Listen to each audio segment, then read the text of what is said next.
Jadi bonekanya namanya Emily ya? Putriku itu telah meninggal. Jadi jangan dia apa-apain gimana tuh ibu?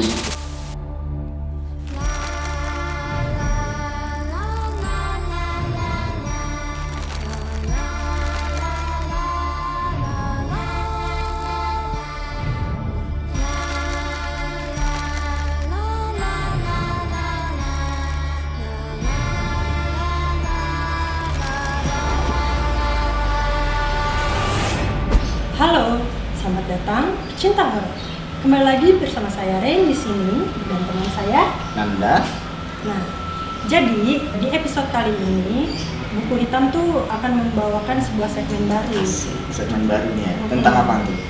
Jadi kita tuh sekarang akan bacain cerita-cerita yang ada di Creepypasta. Creepypasta? Creepypasta itu apa?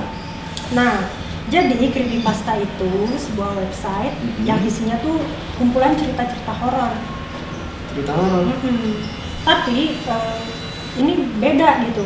Cerita horornya tuh jadi dia cuma sedikit, cuma satu paragraf lah gitu, cuma ya paling 4 kalimat gitu.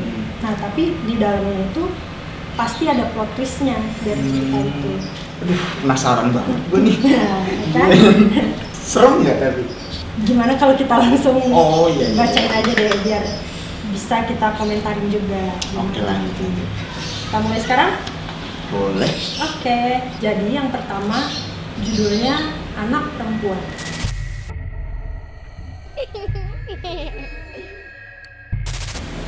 Aku baru saja selesai mencuci piring sampai anak perempuanku menarik bajuku dan menyuruhku ke kamarnya. Dia nampak ketakutan. Dia menggenggam erat bajuku saat aku tiba di kamarnya. Tapi aku baru ingat putriku itu telah meninggal 2 bulan. Nah, gimana tuh? Gimana? Narik siapa tuh? Yang pasti bukan putrinya lah. Ntar dulu. Coba. Ini ibu-ibu cuci piring. Cuci piring. Terus ada yang narik-narik bajunya. Iya. Bu, ayo bu, ke kamar bu. Dan sebenarnya anaknya udah meninggal 2 minggu lalu. Dia baru ingat pas di kamar itu. Ya. Ya, meninggal. Berarti ya udah wassalam. Next ya. Iya.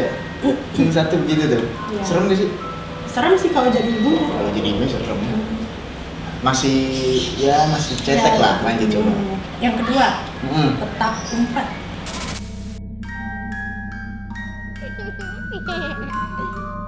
Aku adalah seorang yang pandai bersembunyi dalam permainan petak umpet. Aku hanya pernah ditemukan sekali dan tidak pernah ditemukan lagi. Minta umpet. Sembunyinya jago. Iya, dia tuh Tapi peraturan sekali Mm-mm. tidak pernah ditemukan lagi. Dia minta umpetnya sekali doang ya? enggak. Gimana sih? Dia main 2 kali. Yang sekali dia pernah ketemu. Yang kedua hilang. iya hilang, berarti kan udah Tanya. nggak pernah ditemukan lagi. Gimana Jam? Ya udah. Apa kita mau cari? Nggak usah, jangan. Udah serem banget itu udah pokoknya. Makanya kalau main Tuh. petak umpet tuh Jangan dah. Jangan minta umpet dah. ya sekali 2 kali boleh lah. Boleh. Yang kedua nggak ketemu. Oh iya benar. Berarti main petak umpet tuh cuma boleh sekali. Sekali aja. Iya. Untuk yang selanjutnya coba dipikirin lagi. Coba. Creepypasta simpel tapi begitu ya dalam ya. Nah, sekarang yang ketiga judulnya Mall. Mau mana nih? Ada di. Jangan ditanya. Nggak ada kejelasan.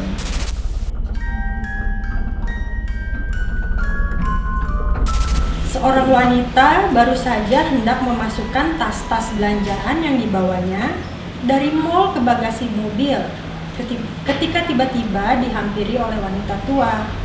Wanita ini mengeluh kalau ia sudah seharian penuh berjalan kaki sampai ia kelelahan. Maka dari itu, ia ingin menumpang.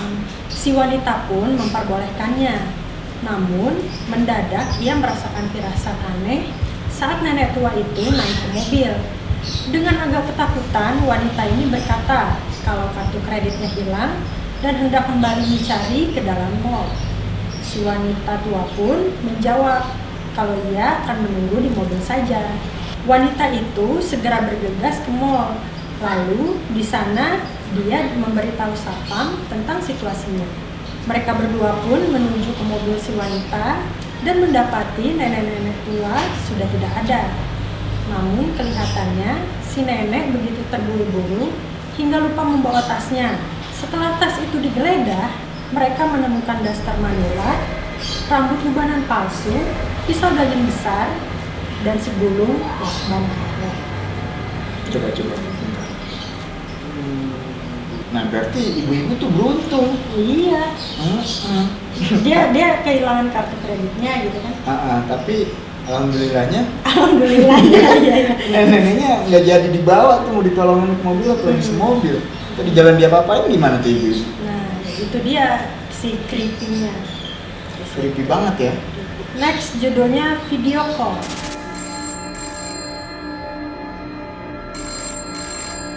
Aku dan pacarku selalu melakukan video call setiap malam. Malam itu seperti malam-malam biasanya. Aku video call pacarku dan mulai bercerita tentang hal apapun. Saking serunya bercerita, aku sampai menjatuhkan handphoneku ke kolong kasur. Ketika aku lanjutkan video call, aku kaget melihat ekspresi pacarku yang mendadak lemas dan berwajah pucat. Saat kutanya kenapa, dia hanya menjawab, aku melihat seseorang di kolong kasur.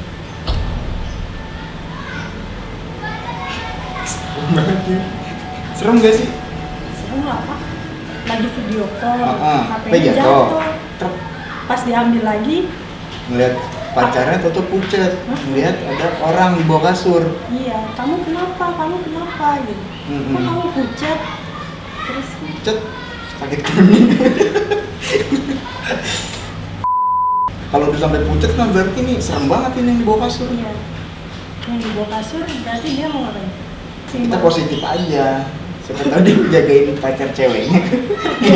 Si ceweknya apa orangnya polos? Bisa juga, itu ternyata selingkuhan ya guys. Iya nggak sih? Selingkuhan udah diem aja Oh, makin bisa pucet. juga. Iya, berarti ada 3 kemungkinan Pak. Iya, Pertama, bisa. Ini udah jelek banget selingkuhan nih. kedua, Makhluk halus. iya, ketiga. Kalau enggak, orang yang nindik-nindik ngumpet di bawah kasur mau ngapa-ngapain tuh cewek. Kalau kalian lebih suka teori yang mana nih? Enak yang selingkuhan lah. Iya, yang dia selingkuhan atau yang dia psikopat atau dia emang makhluk halus. Oke, next. Judulnya Emily.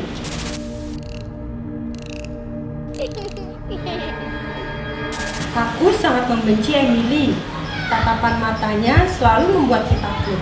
Sampai suatu hari, aku membuang Emily ke danau. Dan saat aku kembali ke rumah, aku melihat Emily ada di kamarku dengan keadaan basah kuyup dan tatapan penuh dendam. Ya, siapa yang tahu kalau boneka bisa punah. Jadi bonekanya namanya Emily ya? Boneka dia namanya Emily. Si anak itu udah nggak suka lagi sama bonekanya. Akhirnya dibuang. Lagi pakai dibuang sih. Dibuang ke danau. Nah, Balik lagi. serem sini. Ya. Ini baru serem nih kalau menurut gua nih. Ya udah, next Pak. Sekarang judulnya My Girlfriend. Aduh, Apa tuh? pacarku nih. Iya.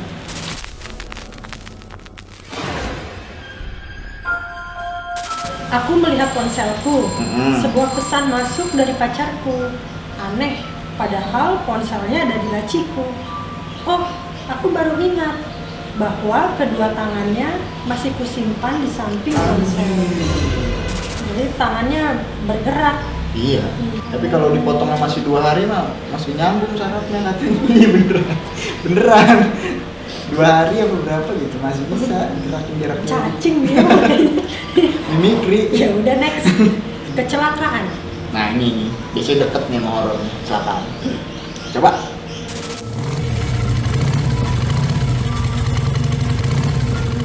Baru-baru ini telah terjadi sebuah kecelakaan yang sangat mengerikan. Sebuah truk besar menabrak seorang pengendara motor yang sedang melaju dengan kencang. Saat para medis datang, mereka langsung menemukan seorang pria pengendara motor dengan kondisi yang sangat mengenaskan. Si kepala pria itu terbalik 180 derajat ke sisi sebaliknya. Meskipun terkesan sia-sia, akhirnya tim para medis memutuskan untuk memutar posisi kepalanya ke semula dengan cara memutar lehernya. Pria pengendara motor itu akhirnya dinyatakan tewas.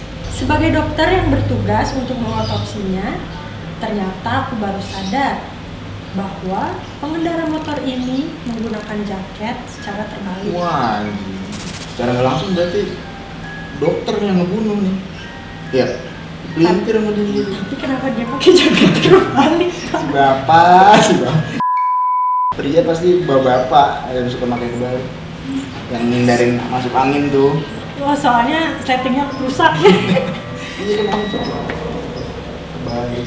Itu dia gara-gara jaket kebalik, dikirain palanya keputer pak. Siapa tahu pas dia habis tabrakan cuma pingsan kan? Siapa tahu? Masih bisa diselamatin kan? Nggak pingsan pak? Kerak. Iya. Apa? Ya, oke, next. Pembunuhan berantai.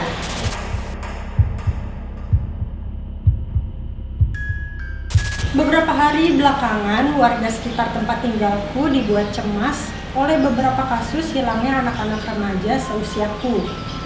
Dikabarkan itu merupakan ulah seorang pembunuh berantai yang sedang berkeliaran di sekitar komplek tempat aku tinggal. Aku sih biasa saja, walau sebenarnya merasa sedikit panik. Karena beberapa dari anak hilang itu merupakan teman sepermainanku. Malam itu seperti biasa, sebelum tidur aku membersihkan wajah dan sikat gigi. Tapi ada yang aneh. Aku merasa seseorang memperhatikanku dari belakang. Tapi saat ku menoleh, tak ada seorang pun di sana. Aku langsung teringat tentang pembunuh berantai yang sedang berkeliaran itu. Aku bergegas mengeringkan wajahku, kemudian pergi ke kamarku. Aku berusaha tertidur, tapi ada suara-suara aneh yang berasal dari lemariku. Ku coba mengabaikannya, tapi tidak bisa. Ku beranikan diri beranjak dari kasur dan memastikan ada apa di balik lemari bajuku. Ku ambil stick golf yang ada di samping kasurku untuk berjaga-jaga. Semakin dekat, firasatku semakin terkaruan. Namun, ketika aku buka pintu lemari dengan perlahan, ternyata gak ada siapapun. Tapi tunggu dulu. Kurasa kemarin mayat di sini ada 4. Kenapa sekarang hanya ada 3? Pembunuh berantainya dia. Iya. Cuma Mayatnya hidup satu ya? iya. Tapi dari ceritanya dibawa kalau seolah-olah si anak kecil ini orang-orang biasa aja gitu ya? Ini nggak ketebak. Yang mana? Ini yang tadi mau bersihin sikat gigi sama cuci muka. Iya, nggak terlalu ditongolin gitu ya? Kayak orang biasa aja gitu. Iya. Kenapa dia harus takut sama lemari bunyi-bunyi gitu? Padahal jiwa dia udah pembunuh banget. Kenapa dia takut padahal dia sendiri yang Iya. Kita sarap. Segala pakai stick golf, udah mayat semua. Tapi kan berarti kan mayatnya hidup kan? Iya. Ya udah. Hidup dia. Tapi bisa nggak sih kalau misalnya si anak ini tuh dia kayak kepribadian ganda juga gitu? Yang awalnya tuh kan dia kayak takut gitu sih, panik gitu kan? Bisa nggak sih? Kemudian ya. Kemudian. Oke, kalau gitu. Ya cukup ini ya bikin merinding banget, tau? Iya, untuk nggak mau lagi dengar cerita seperti ini. Jangan dong, jangan. Sebenarnya masih banyak lagi ya, tahu cerita-cerita kayak gini. Kenapa nggak langsung bahas 100 aja jam? Jangan dong, nanti kelamaan. Kita harus bagi-bagi juga. Gitu. Ya karena kita episodenya juga masih banyak lah ya. Gitu. Teman-teman juga semua yang nonton juga pasti masih penasaran lah. Ada cerita apa lagi nih? Iya, sambil sharing-sharing juga. Iya, kita ya bisa tulis di komen gitu, kayak teori kalian untuk cerita ini tuh kayak gimana gitu. Kita bisa diskusi bareng lah. Kita bedah. Iya, asik-asikan aja. Asik. Oke deh, kalau gitu sekian dulu episode Buku Hitam kali ini. Di segmen kita membacakan cerita-cerita dari Creepypasta. Bersama saya Rain dan teman saya Nanda. Amal itu Kang Baso. bersama saya Bagus. 5 kali lagi. Jangan cepat. Ingat Baso. bersama saya Rain dan teman saya Nanda. dalam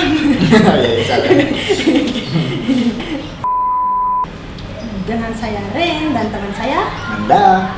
kita akan bertemu di episode selanjutnya. Oh iya, buat teman-teman jangan lupa untuk support channel ini, apalagi konten baru. Jangan lupa like-nya, di-share ke teman-teman kalian kalau memang kalian suka dengan pembahasan kita tadi, dan yang pastinya di-subscribe.